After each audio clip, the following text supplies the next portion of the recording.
Hi, this is Declan Shalvey, former artist of Moon Knight, and you're listening to Into the Night, the Moon Knight podcast.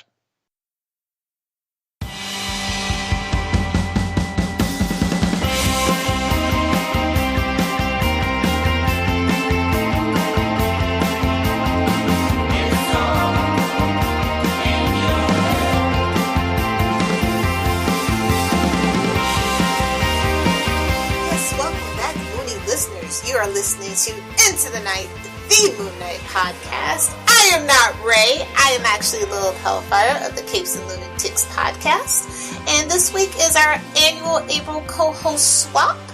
Ray will be joining Philip over on We Are the Night, the Batman podcast this week, so be sure to go check it out. It is up on our YouTube channel right now, and it will be dropping shortly on the podcast. So if you want to listen to Ray be tortured with a Batman story, Joker specifically, the Idiot Root, be sure to go ahead and check that out. As for this week, this is episode 202, and joining me this week is Knol. We'll be discussing MARC SPECTOR Moon Knight, issues 55 through 57. So, of course, we couldn't get the party started without giving a big old shout-out to our sponsors. Of course, starting with Fringe Knight by Daniel Dewing, an original indie comic book based on Erie, Pennsylvania's very own mysterious superhero. Next up, of course, is Hello Headphones, who empower players to play at their best. And last, but definitely not least, of course, there is Dreamland Comics, the Superhero Superstore. So without further delay, let's get into the conversation that Knol and I had about MARC SPECTOR Moon Knight issues 55 through 57. Here we go.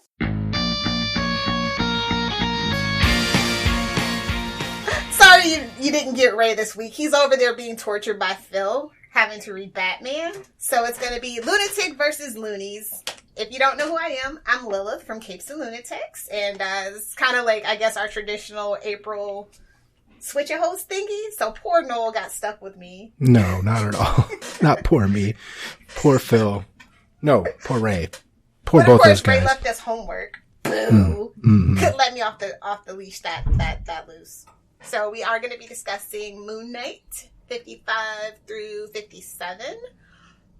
Moon Knight, MARC SPECTOR Moon Knight. MARC SPECTOR Moon Knight, yes. Mm-hmm. This is on the MARC SPECTOR. Who do you think he is? Peter Parker? That was probably the point. Yes, definitely. So he definitely gave us interesting homework. Mm-hmm. So I probably don't have that controversial of a take about the artist. I think the artist is the thing that stands out the most about these specific issues. Interesting. So, Steven Splatt is the artist, and he was like 19 when he did this. 19 or 20. Yeah, he was a really young guy. Out of nowhere. Absolutely out of nowhere. Here comes this guy, and you're just like, what? A lot of people say that he's like a Todd McFarlane clone. That's what he wanted to be. Yeah, that's what he wanted. Platt started off as a really young guy and got swooped up by Marvel somehow. And then actually Image Comics stole him away pretty soon after he did some of this stuff. And it really shows. It does. But it's interesting because it's like, okay, he gets these 3 issues. It's interrupted by that crazy tie-in. Infinity Crusade. Yeah, then 60 canceled, and he didn't even come back for that. It's just like, wait, what are we doing? Mm-hmm. But a lot of people, he has his fans. Stephen Platt? Oh, yeah. When I was researching the reviews and stuff, it's basically only one, and it's pretty much a Stephen Platt fanboy reviewing these issues. Not really talking about the plot, but specifically the art.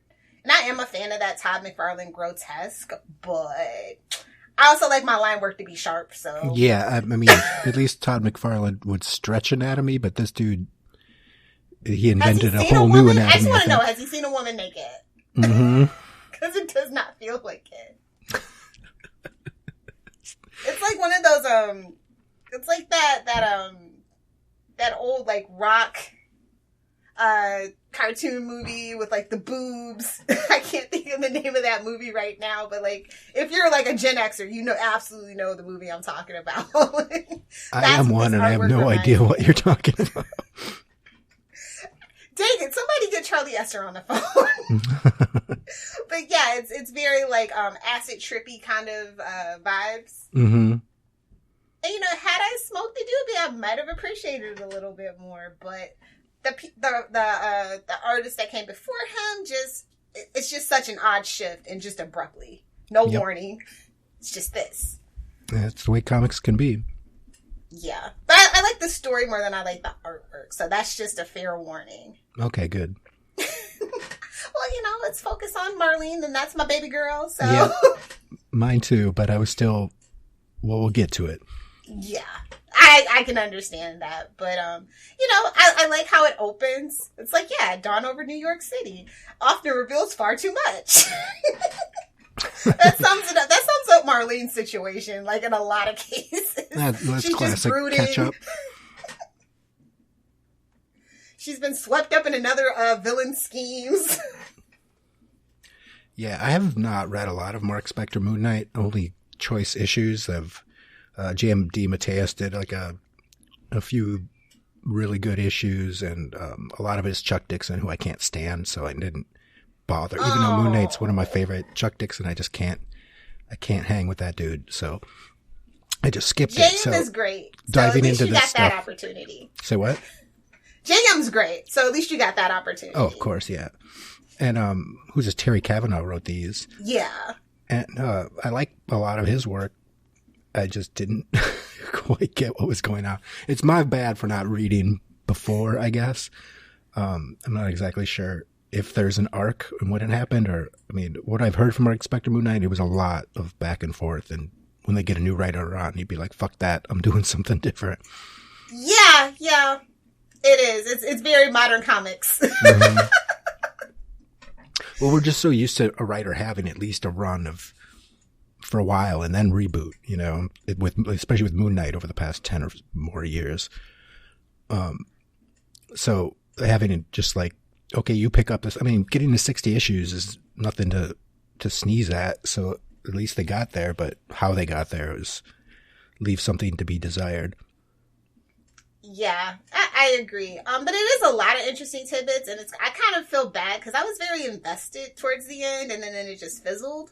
It's like, oh, dang it, Infinity Crusade is like actually why I probably even read these particular issues, because I wasn't a big Moon Knight fan at the time. Mm-hmm. But I remember reading these back then. Right. And yeah, putting together the collection. And I was like, oh, these aren't bad. I'll have to get back to Moon Knight someday. If Spider-Man doesn't take all my money. And then they just keep putting out Spider-Man books, so you know how that goes. Yep.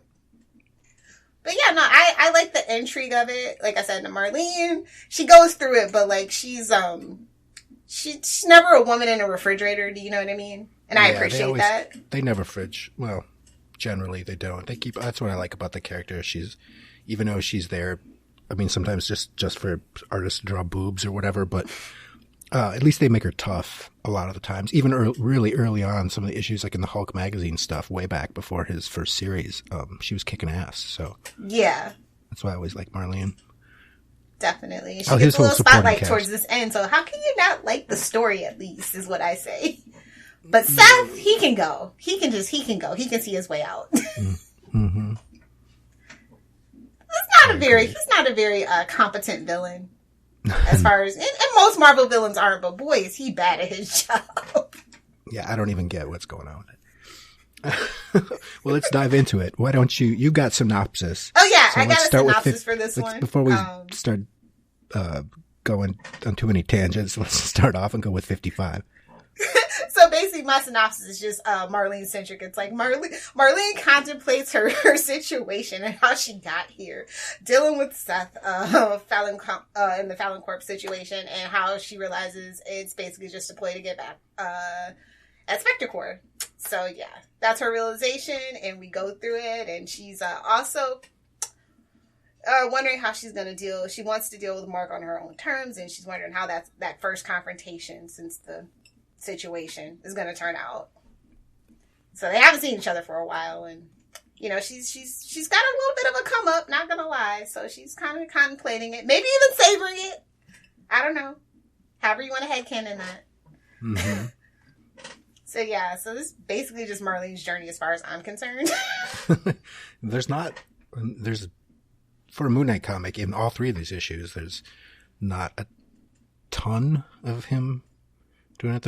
There's a fair amount, and there's a little bit of MARC too, but yeah. Well, that's how you know a series is at its tail end, right? When they start focusing on the side characters. Can we spin this person off? Mm-hmm.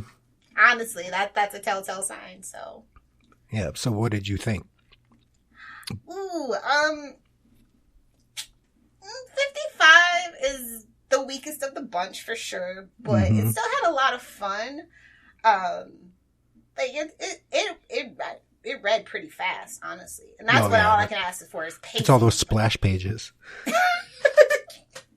I love splash pages, so. Or the just vertical lined, like 4 panels of vertical whole lines. Makes for a page. Fast. There's a lot of that because I was reading it digitally, and then I'll be like, "Oh wait, I got to scroll down and look what the hell is happening here." Just in right away, I never, like I said, I never read these before, and then when I dug in, like because of course everyone knows Splatt's thing, like there's just egregious. Page 2, there's like Marlene in the upper right side corner, like reading a computer mess, and her torso is like 12 feet long. And I was like, what the hell am I getting myself into? Armstrong's sister. Leave her alone. It looks so bad. And the security guards are so beefy, like for no reason. Everybody's so beefy. There's some shots of behind from Moon Knight where it's just he's so like it's beyond McFarlane. It's like not even. It's not readable. Like, it's not, I'm like, what is that even supposed to be? But I agree. The story is kind of cool. I wish I knew more of what, like I said, I wish I kind of read ahead more to see what was sort of going on, because I have a feeling this is not the start of an arc. No, it is not, sir. And it never really gets to finish either, so. Hashtag still bitter. Oh, but, I remember, like, how I, like, actually thought about, like, Splatt in modern times, like, he did a Moon Knight one-off back in 2014. And I have to say, he has come a long way as an artist. He's come a very long way. It was crazy when I remembered that, and then I went and looked at the art on that, and then I looked at the art on this. I was like, well, at least he's progressing. Well, he had to. He was, like, 19 or whatever. Yeah, back in, like, this is from, like, 1993, and it shows, though. These issues show their age for sure. So... that's one nice thing I can say about Splatt. Oh, well, that was very nice of you. I just don't know how he got a job in the first place, really. He sold his soul, you know? He pulled an Alan Moore. I guess. It got Alan Moore someplace. It got him, you can buy his first issue of Moon... It's impossible to buy his first issue of Moon Knight other than that. It's really outlaw comics, his look and stuff, you know, like that, like... I mean, it's of the time, like, oh God, who's the artist? I can't remember his name right now, but he's just known for doing lots of blood and boobs and stuff. It's not going to come to me, but it just reminds me of that. It's like really kind of unreadable, in an abstract way, kind of cool looking. But as far as storytelling goes, it's like, what the fuck is even happening here? I just like, sorry. Oh, nice. Dogs. My favorite page is actually page 5, because it's like we finally get the title, you know? Fallon Corpse, but he's just like squeezing the life out of this guy. And I'm just like, yes, I'm here for it. Snap his neck. If we're gonna have the grotesque, I want the blood and gore to go with it, you know? Yeah. But what is that guy's body even doing? It's doing something. His head doesn't really look attached. Maybe it's not supposed to be. Maybe it is coming off. It's doing something. Pretty good crotch shot, though.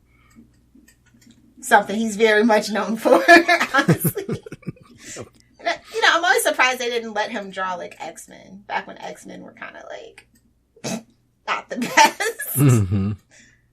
But I actually do like the Moon Knight like close-ups, the face close-ups. Yeah, the cowl. Everything else is the mask looks kind of cool. Like it actually looks like it has like some texture, and it looks sort of like a bag on his head, which I like it whenever it looks like that.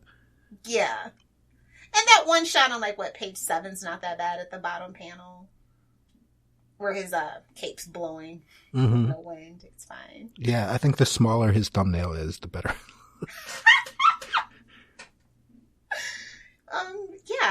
But like I said, issue 55 is nothing to really write home about. No. Honestly, these 3 issues don't feel that cohesive. No. Well, it's Infinity Crusade is why. Yeah, definitely. But basically, it's just, intrigue. That's it, basically. It's just setup. Yeah, and like most of the coloring looks cool to me too, but the last few pages, all like in kind of magenta, that's when I was just like... It's migraine-inducing, not gonna lie. I have no idea what's going on here. I actually have no clue. Like, even reading his like thought bubbles, it's like he's trying to spell... Kavanagh is trying to spell it out for you, but like, what the hell is going... So he's like in a red room, I get that, but... And then the last... Yeah, the bloodline thing, and I was just like, okay. Mm-hmm. The color palette, though, is something that's a little different, too. No, it's cool. It just it makes it unreadable as far as the story goes, again. But I do... It's not a color palette for Moon Knight. Yeah. The last splash page also looks like something I would have drawn, I guess, when I was 19 years old, too. What is happening? I would say page 13 is more like when I was 19, how I was drawing. So that's the like fight scene or whatever. Mm-hmm. So yeah, 12 and 13 are pretty funny. But I mean, even the cops look fun. I like the action sequences just because it's blood, it's gratuitous, it's grotesque, it's the 90s. Mm-hmm. So I like it. Just as an idea, not the actual execution of it, but the idea of it. No, I mean, that was the whole thing. It was just to bring something new. But to be honest, this is around the time I quit reading comics. Really? Yeah, around the time McFarlane and people like this started coming, and they became kind of unreadable to me. I was huge into pretty much only Marvel comics from being a little kid. And then right around this time, this is close to graduating high school for me. I would have been like, no, this is not good anymore. Yeah, it is an abrupt shift in the paradigm for sure. It was. Yeah. So I went from people like Ron, like Ron Friends drawing like spectacular, and then to like all of a sudden shift to this, and I was like, I can't even read this shit anymore. I'm gonna go read Judge Dredd. It still makes. I mean, if you're gonna go for that, I might as well go for Judge Dredd. I totally get it. Exactly. Well, let's do the next. Yeah, 56. What the hell happened in this one? Okay, now for an opening page, this is... I couldn't make heads or tails of it. I still really can't. Though the marketing punched out in his suit, ripping open for some reason, looks pretty cool. Skeletons in the Closet is issue 56. Still written by Terry Kavanagh. Art still by Stephen Platt, obviously. Moon Knight battles Seth the Immortal to save the lives of Spector Corps employees, but distrust infiltrates the Shadow Cabinet as Marlene and Falincon Corps continue their quest to control Spector Corps. I remember when comics were $1.75. Mm-hmm. Oh, good times. I remember when they were 50 cents. I think it's been like my lifetime, 75 cents is the lowest it's ever been. Yeah, I don't even know. In my lifetime, I'm not sure. When I started buying, probably 50 or 60 cents, something like that. I don't know. Anyway, I'm old. But this issue is actually... It's fine. Yeah. This issue is the highlight for me just because of the Shadow Cabinet stuff I think is really cool. Yes, I think that this cover is the best too, because I think Steven has a hard time not like covering the cover and everything that he can think of. So this is like very simplistic, and it's like the best. I think less is more with him, and I wish he would learn that. That's all. Well, the detail of the city in the background though is insane. Yes, but it's still, because it's a pretty duotone, it is simple for him. It looks cool, and just the way it's like everything's pointing at the moon in the upper side. All the buildings are kind of pointing at the moon with him. That it is one of the coolest covers he did for this whole series, I think. I know people there's another one people love for some reason, but this one to me is cooler. simplicity. That's all that I can say. I'm with you, Lo. 100%. It gives you the ability to do detail, but subtly, not overkill. Like, I hate that when I pick up a comic book. I'm just like, this is too busy, and then I put it down. And it's like really nothing to draw you in. It's just like, okay, looks like every other cover. That one kind of stands out. Yep. Well, these fight scenes are epic. I like the fight scenes. Do you? Yeah. Guys bouncing off each other. Yeah, I mean, bashing into they walls. are cool. What's not to love? Yeah, like the one, like we'll say 1, 2, 3, 4th panel down on page. What is this? 2 of him bounce. It's a very kind of like Spider-Man drawn, like the 3 action moves of him bouncing off Seth's back. Looks pretty cool. Yes. But like the very first panel in the upper left, it's like, what's going on with that dude's legs? Oh, those were legs? It's just like his anatomy is insane. It just doesn't make any sense to me. But there's some. I wish there were more of them in this issue. It goes through some pretty. Why I'm really confused why Moon Knight is shooting lasers out of his eyes. On the okay, I thought it was just me. Ray, please, when you listen to this, leave a comment. Let us know what's going on. What is this about? Shooting lasers out of his eyes. What is going on? I don't know. But then we get into the stuff with the like Frenchie actually doing some work, and I thought that stuff was good. Whenever we've got Moon Knight's homies, it just becomes a better book, like almost in everything. Yeah, his side characters get neglected, unfortunately. And they're the most interesting thing about him sometimes. I think the classic stuff for sure. Like, I hope in that new series, I know they're going to have to. They want to sell merch. They're going to be like, and you get a side character you can love, and you get a side character you can love. Well, they're bringing in some new ones, though. I guess Marlene, he said, Jen McKay said Marlene's going to be back, but I mean, I don't know what's happening with the rest of the crew. We just got to get Frenchie. That's the thing. That's all we need. Marlene and Frenchie. I mean, those really are just the two. I like the intrigue. Like I said, I think Moon Knight works best with intrigue, and just because of his side characters that he uses, it makes sense. Yeah. Well, have you ever read any of the B stories and some of the early Doug Munch stuff? Yeah. Yeah, those like Mark Spector mercenary stories. Oh yeah. Even though they're like goofy, kind of like James Bond, like how did Ray and I'd say, like a really dumb James Bond. There is more sort of a fun intrigue in some of that stuff. I mean, even in the main stories, but that is where, I suppose it's another reason, some people compare Moon Knight and Batman is because that is some of the more interesting stories are that too. They're not just big punch ups. It's like the mystery thing. I'm telling Ray. You mentioned the B word. He can beep it out. But no, yeah, I've never really gotten it. I mean, they're both damaged, but I mean, he's kind of more damaged than so at least has that. Exactly. And then, what's the deal with the Knights Templars in Marvel Comics around this time? They were trying to make it a thing. What? No, Knights were really big in kids' cartoons around this time. Plus, you had like Power Rangers, stuff like that. You know, like a shtick, a group with a shtick where you can sell toys. That was my kind of idea. Right. Where did they introduce? Were they introduced in? I thought there was an editor's note that they were in a Spidey comic. Wouldn't doubt it. So I don't even know. Like I said, I did not read a lot of 90s comics. So again, we totally need Charlie Esser. I feel like that's something Charlie Esser would know. Let's add him to the call. Yeah, if it wasn't Spider-Man, X-Men, or some derivative of X-Men in the 90s, like when I was a kid, I really wasn't reading it for Marvel. But like as an adult now, going back and collecting like just really cool, obscure stuff, aka Moon Knight.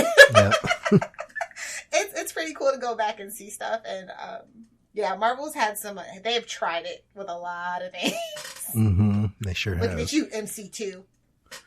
Well, I feel like I think I remember hearing somewhere that it was a Terry Kavanagh idea. Maybe when Ray interviewed him, he was talking about the Knights Templar or something. Or maybe they were just talking about the Shadow Cabinet. Although I don't think that was his idea. I can't remember. I'm a bad Moon Knight fan. But no such thing as a bad loony. It's not. You just, unseasoned in some things. It's a lot to take in. This character's been taken in a lot of directions. Mm-hmm. Causes a lot of infighting between fans. I'm perfectly okay with having a blank spot if my memory or of my reading of Moon Knight. Just because I don't want to read certain writers. I'm just like, no, it's fine. I can read a Wikipedia page about it. I don't really. No, I put myself through the punishment. I truly do. I won't do it. And it saves a little money too. True. No, I would, if there is an epic collection of Mark Spector Moon Knight, which there needs to be, I'll buy it. Dude, it's so hard to find Moon Knight stuff. Say that again? It's so hard to find Moon Knight. I don't know how Ray does it down there. Up here it's hard. Yeah, I mean, I was able to find most of Volume 1 for under $2 an issue. So I have the floppies of almost everything. Nice. And I could probably find most of this series too if I looked. But there's a couple really good comic shops that have a lot of back issues for cheap, and one of them I'm like a member of or whatever. So sometimes he'll just throw in books. He's like, "Oh, do you want this?" I'm like, "Yep, I do." So same, but it's always Archie. Hey, I like Archie comics. Not gonna lie. The female form in this issue looks a lot better, I have to say, but mostly because it was at a distance, so it looked more proportionate. Yeah, plus there's a couple in the shadow cabinet that look better. There's I feel like you're right, his close-ups look way better. Yeah. I don't know. There's and one on the dialogue is so 9. snappy. I love this dialogue. Shout out to you, Mr. Kavanagh. I love your dialogue. Yeah, me too. He's a good dude. Characterizations too, although they kind of feel a little off, but I think because, editorial mandates and whatnot, I feel like that definitely shows in these last couple of issues where everybody was kind of disheartened and just kind of were phoning it in a little bit. Yeah, I wonder if I got the word. They were like Infinity Crusade and then you're gone. I feel like that had to be a talk and they kind of knew. And they seemed like they were going somewhere, and then if you've read issue 60, you see where it just literally into a wall. Mm-hmm. It's funny. It's funny how well they picked up though after that. Doug Mensch did the next mini series. Hey, you when your back's against the wall and you want to reboot a series, I mean, you could do worse than Doug, honestly. Yeah, get the guy who created the character to do a couple mini series. They do that become a lot though. They're like, oh, we kind of want to reboot something where we really ran it into the ground. Do you mind? Mm-hmm. He's like, challenge accepted. Yeah, check accepted. Thank you. Yes. Mm-hmm. But there is some good, his little, at first it took me a while to understand what the hell the green dudes were, that it was the Shadow Cabinet. And that's what some of the dialogue actually helped. I'm very thankful Kavanagh maybe just seeing this art he was getting and being like, I have to explain this stuff. It's a lot of techno babble or gobbledygook, downloaded the database through my Angel Wing relay. Mm-hmm. Okay. No, that stuff now is kind of like, oh, you did that? Lame. Why didn't you? I do like through a firewall. That's a great shot where he's beat up and pouting. Mm-hmm. It's pretty great. Whoops, it just fell. But I didn't get to who. Can you explain to me who this psychiatrist or whatever it is? He's just there for the ride. Okay. Because page 10, Moon Knight's talking to him again.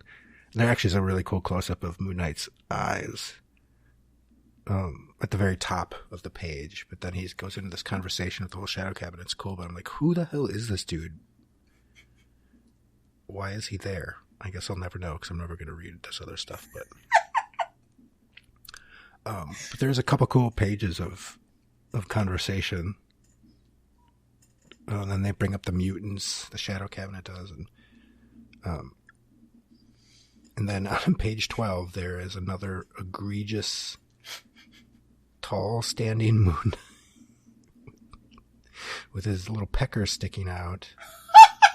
And then down in the right-hand corner, there's just one of his butt and his leg, and he's yelling Marlene when he figured out that she had something to do with this. And I was like, oh, that would be a pretty epic moment, a pretty big needle drop if I mean, it's only right there on the screen. Marlene! If there wasn't that image to the left. Yeah. I cannot take it seriously. In our midst, literally. Mm-hmm. Like, I know they've always said that, like, Moon Knight is a good testing ground for kind of, like, more experimental artists, but this is not this is not the thing to do. Oh, like I said, I've seen one more. You love it. No, I don't love it, but I've seen worse. In mainstream comics? It's like top 5 worst, but at least he's not, like, actually number 1 worst. Who do you think is the worst to work in mainstream comics? I will not say. I will not bring that slander to Into the Night, the Moon Knight podcast. I won't do it. Okay, good. Tell me offline. But I'm just saying he's in company with some other people, but at least he's not the worst. Okay, fair enough. But then again, you have to be into that kind of thing too. Like, I like He-Man, stuff like that. So, you know, it's definitely an acquired taste, like coffee. Like coffee. I love all coffee. I love the mental inside, the padded room stuff. I like it. Yeah, that's another thing. Closed confined spaces, too many people in there, just, you know, that feeling of claustrophobia. I think he captured it pretty well. Yeah, there's actually on that page, there's like the one where it's like a down shot, what does look really cool, actually. But then the next exact panel, like, how are those people fitting in that? Where would you put the camera to get that shot? You don't want to know where they put the camera. Yeah, the woman is so much taller. I don't know. And then the dude looks like he should be in the background, but he's in the foreground for some reason. Got to make room. Perspective is not his thing, and that's okay. No, it's not. He tried. The needle looks cool. It's like goes up, extends. The night shots are really cool too, with the moon right over the satellite. Get it? I get it. Moon, satellite, moon. I get it. I see what you did there. Yeah, but then next to that, that's egregious. It is. There's just. Don't look too hard at that panel. I'm zoomed in. I'm enhancing. Jiminy crisp. Those boobs scare me. There's some cool color work though, like happening. Yes. Well, not on that page. He confronts her after they're doing the final transfers and stuff. Mm-hmm. I like that color work and the shading of it. Yeah, there's like a little like pinky magenta coloring in. Like the highlights, that stuff looks pretty cool. But it's kind of, it's like a little bipolar. It keeps switching back and forth. Because then when he goes to like slap her on the next page, it's like, where do these colors come from? Pages done with love, pages that were rushed. Yeah, I guess. That's my guess. Mm-hmm. Or maybe it's, I don't know, maybe it's some weird symbolism for dichotomy that just went over my head, but he was a 19-year-old kid, so I'm not going to give him that benefit of the doubt. I'm not going to do it. Who did the colors on this stuff? Oh, let me go back and see.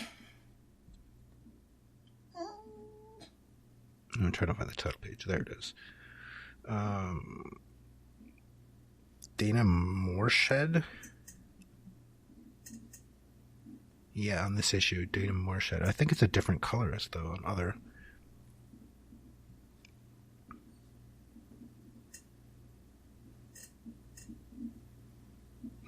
Interesting.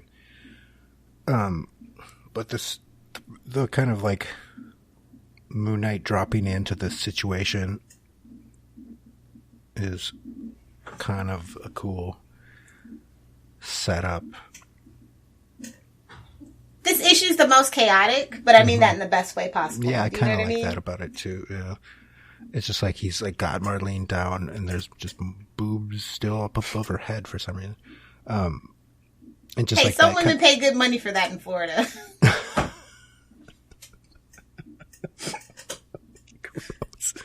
But that shot of him it must be throwing his trenchant into his face. Looks pretty cool. And like him like doing the superhero landing, but you can't see it because he's covered by his cape. It's a little. That's what Edna meant. No capes. Mm-hmm. It's a little weird, but it looks something about it. Looks like a marshmallow, a melted marshmallow. He absorbed his fall. You see, he's got like little secret airbags in there. The Stay Puft Moon Man.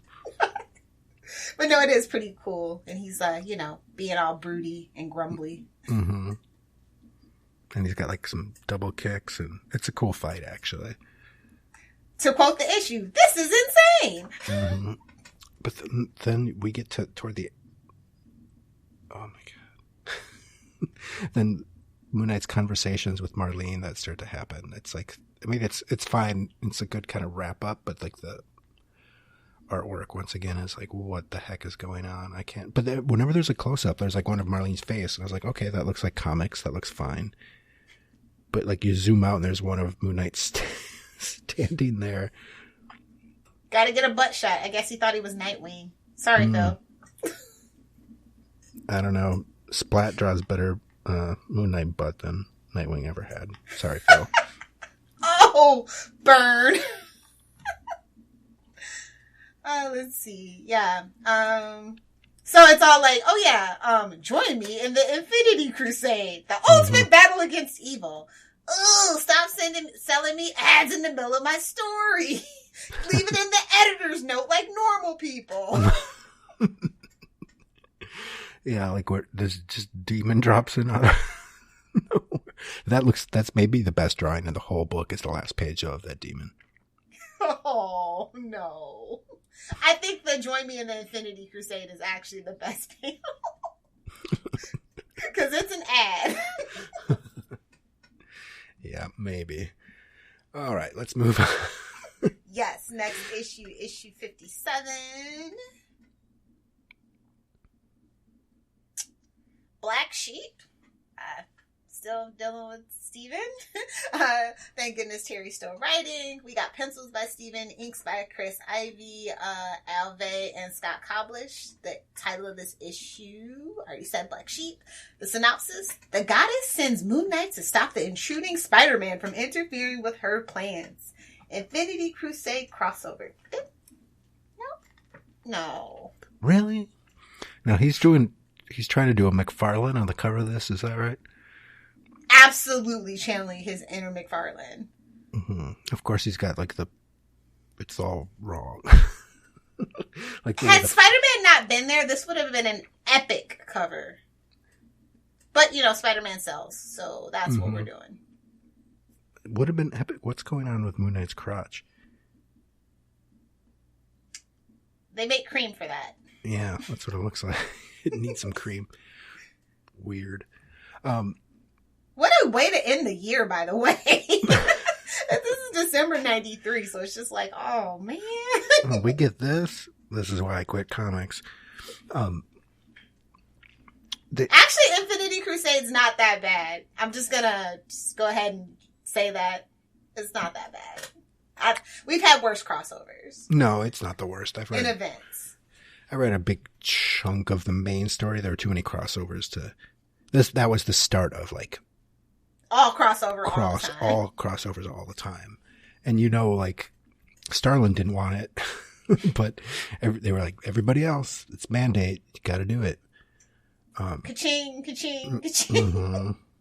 Whatever can sell, but it's like, if I can't imagine reading this if I wasn't reading Infinity Crusade, which I wouldn't have been, and if I would have stuck with Moon Knight and all of a sudden this popped up, I would have just been pissed. It's nothing but an ad though, too, because it's like the very first page. Even as Earth currently passing in a natural moment of rare peace, editor's note, seeing Infinity Crusade #1. And I'm like, the goddess.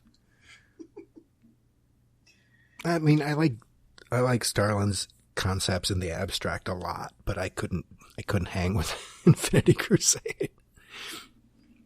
If you can sit down and read it in like a day, it's not that bad. But I couldn't imagine having to wait. Yeah, oh no, it's not worth the wait, but it's a good binge session for sure. Mm-hmm. This art is actually pretty toned down as far as I'm concerned, especially the female stuff. Yeah, it really, well. It's not as egregious as the first issue for sure. No, not quite. Marlene's boobs have shrunk a bit, I guess. She put it in her butt. No, yeah, and I think maybe he was referencing the real book when he was drawing the goddess, because she doesn't look quite as outrageous. They were like, we have some notes. Mm-hmm. Yeah. And I don't know, Seth just doesn't seem like a bad guy. Like, I'm sorry, like, all this hype for Seth. Yeah, like, not at all, especially they just wiped away. But the splash page with all the heroes... Moon Knight looks like he was cut and pasted into the picture, first of all. It looks like Splat really just wanted to draw Thor and Moondragon. And everybody else, he was like, whatever. Gotta get your foot in the door somewhere. Mm-hmm. Hey guys, I could really draw Thor. Look. If I was Captain America fans, I would be upset. Or John Walker, U.S. agent, whoever that is. I'm sure Phil will yell at me later. I'm pretty sure it was Cap. Wasn't it? Hard to tell with the coloring. Yeah, I guess. I'm just trying to remember the story. I think it was Cap. But then we've got, Sue Storm's awesome 90s outfit. Call me woman. Hear me roar. I like the jet, too. Oh, wait, there's U.S. agent. Sorry. Yeah. On that double splash, there's Cap on one side. I didn't even see U.S. agent. Yeah, that's got to be him. Right? Yeah, I was to say, it was hard to tell with the coloring for sure. It was a little too dark, so I'm just like... And then I look and I'm like, oh, so I don't know who's who. I'm not a huge I don't know anything about Captain America. And that's like, for reasons. I don't want to know anything about Captain America. Right. But yeah, I like the jet artwork. I like his little tech toys and his little, cause I like Batman. Sorry, Ray. Mm-hmm. Beat me if you have to. So like, I like when I see his gadgets. They're pretty cool. Yeah. The plane looks a little like I don't know how you would fly something with those controls, and the outfits we've got going on too are like, wait. How do the X-Men fly their jet? How does Wonder Woman fly an invisible jet? We just chill. It's vibes, bro. That's the one thing about comics. It's just vibes. Just go with it. It looks like something out of Deep Space Nine that the Dominion would have. And I'm kind of here for it. Yeah, I'm actually down. I'm super down for that. My favorite Star Trek. The bad guys aren't intimidating, so that's the only disappointment that I can really say that had the 3 issues have in common. Mm-hmm. It's that they're disappointing. Just disappointing. Mm-hmm. I mean, he has some really good villains, and it's just like, this is where we're ending it on? Okay. Yeah. This one I could not make heads or tails of. The whole issue is really what confused me. And I suppose, it's one of those things that I just hate about crossovers. Oh, page, I don't know, on this digital document it says 34, but there's a great Moon Knight butt shot. And Spidey sense is going off right below it, and it looks really funny. I want to screen cap that. Out of context comics. We get into the jungle where the temple is. It's where the artwork gets super wonky for me.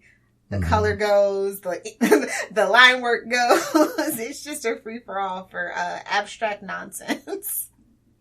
It really is.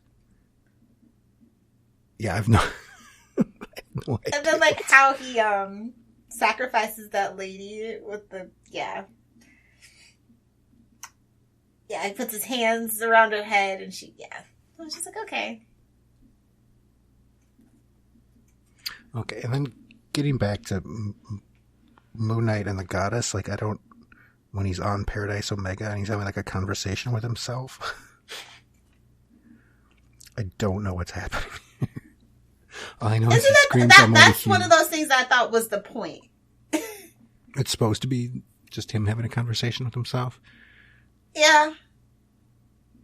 And that was the one thing about Infinity Crusade, right? All the heroes, pretty much the atheists were like, nah. And anybody who believed in any kind of higher power, including like a perhaps schizophrenic with DID, believing in a moon god, then the goddess was like, okay.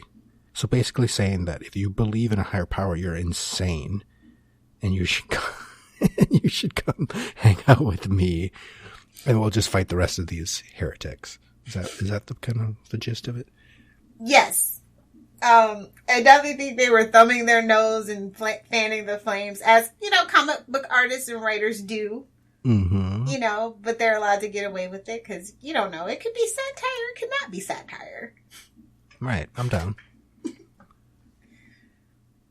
That's the thing, especially about like books like Moon Knight and like other like quote unquote obscure characters. You know, they get away with a lot more. They have a lot more leeway. Testing ground, pretty much. How much can we get away with? They got away with a lot in this book, let me tell you. They sure did. I mean, it's like a quarter of it's a Spidey story. Well, wait, how did Spider-Man sells? So where did Moon Knight even go?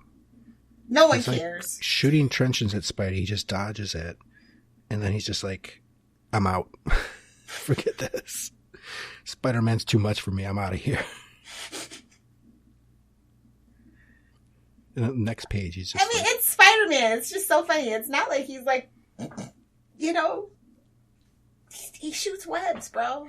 No, he has the power of commodity. Oh, ooh, burn. That's why I love like so whenever there's like huge crossovers and stuff, like they either treat Spider-Man as like a you, or they treat him like he's the cool, like in Secret Wars when he whoops all the X-Men's asses and they're all like, he's so cool. It's so funny to me. Like, he makes us the most money, so everybody else, including the people making us the second most money, are going to think he's the coolest. True. And you know, for what it's worth, he's had his hits and misses, but put Spider-Man on the cover, it's gonna sell. The kids are gonna eat it up. Absolutely. But I do like all the other times that he's run across Spider-Man. I think those stories are fun. Yeah, they were really fun. Well, he made a couple appearances early on, just like in, I think, Amazing. Yeah. Right, that were pretty fun. And it's always like, and then of course there's the Marvel Team Up. Yeah, we covered that over on Caves. Oh, have you? Yeah. Cool. Those are just like fun. They're silly. Yeah, this one's a little too serious, and that's the thing. Like when it's like more of a serious story, it's like, you know, Spider-Man's gonna be cracking jokes and kind of ruining the mood. Hey, it's the last issue of 1993. It has to be serious. It didn't, though. And then, like, who is that? Moonshine or whatever? My kind of people. Moon Knight's dude. Who was his doppelganger for Moonshade? That's who it is. And then I don't even get it. Like, how did this thing wrap up? Like, it didn't. He says he's only human, and then Hellbent Prime? What the hell is Hellbent Prime? Like I said, it didn't wrap up. I'm just saying. Okay. Quitting document. Because I don't even know what that means. It's just funny because it's just nothing but ads. Because of course it's like, oh, you might have Christmas money and birthday money and whatever else money. He's like, but he can't expect to reach the goddess's cathedral from here. See Web of Spider-Man 105. For a very different side of the same story. Literally telling you it's the same story, just different perspective. Exactly. It's like, what? There's crossovers. Well, I guess that about wraps that up. So what do we do on ITK? We give it a little moon rating. Yes. And so basically,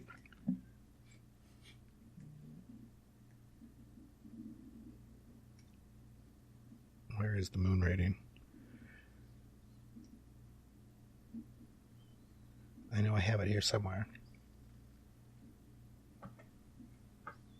Here we go.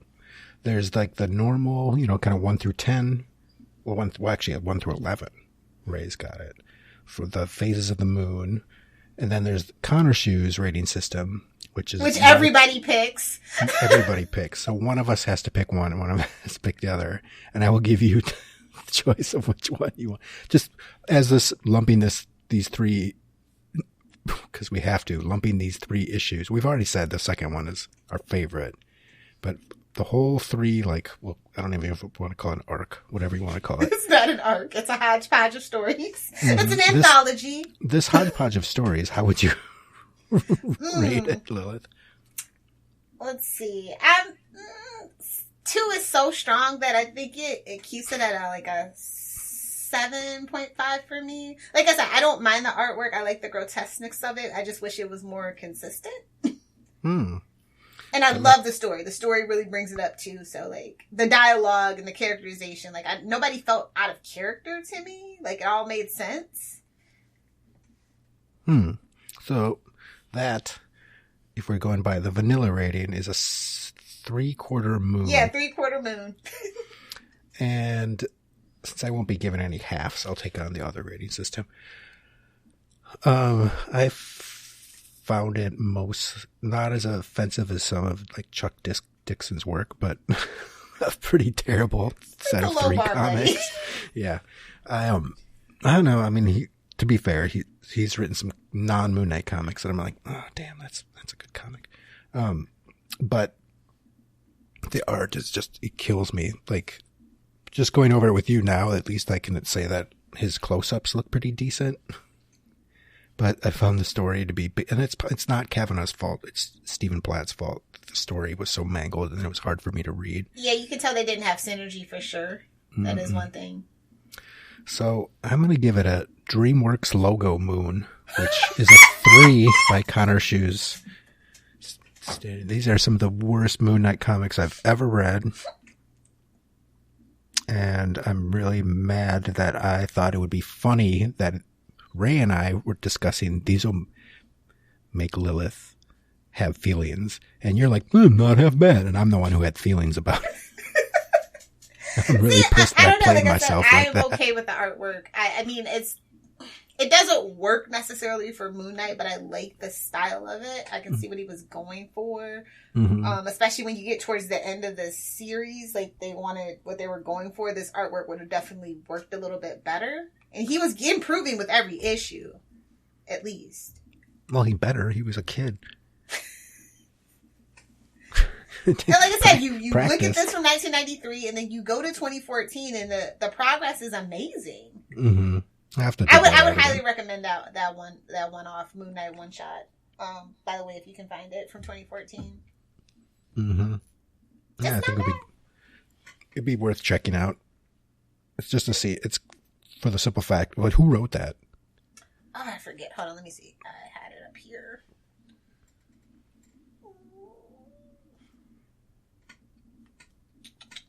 This one.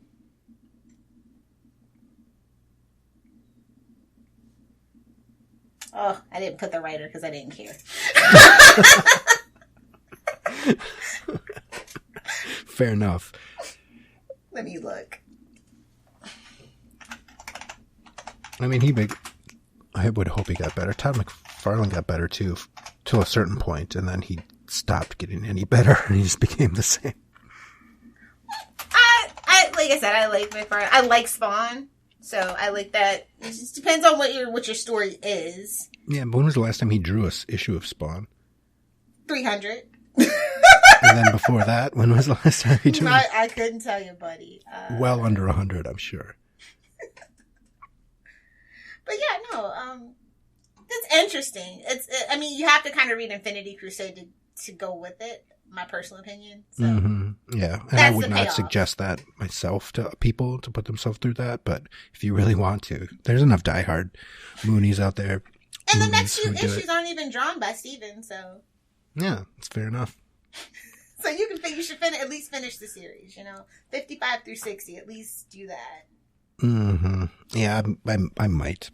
I've got them digitally, but I might just wait in protest until the Mark Spector Moon Knight Epic collections come out, and then I'll buy them. So Marvel, if you're listening, that's how you... One big go. I agree.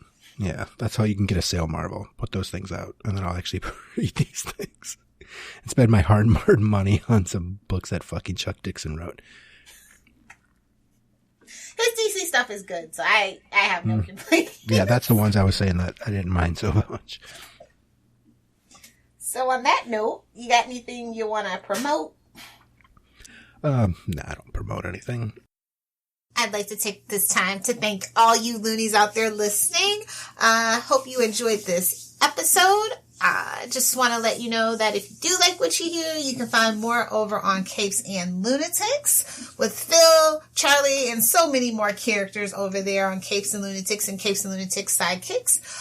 The best way to find us is to go over to Linktree. That's linktr.ee/Capes and Lunatics. You can find all our social media links, whether it be Facebook, Twitter, Instagram, what have you. Our email is capesandlunatics@gmail.com. You can always leave some feedback on our voicemail at 614-382-2737. That's 614-38-CAPES. Okay, so that is enough shameless plugs and self-promotion. I will let you guys go. And remember, it's not all in your head.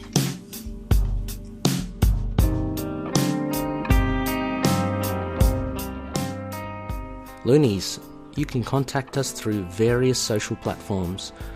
You can drop us a line on email at itkmoonknight@gmail.com.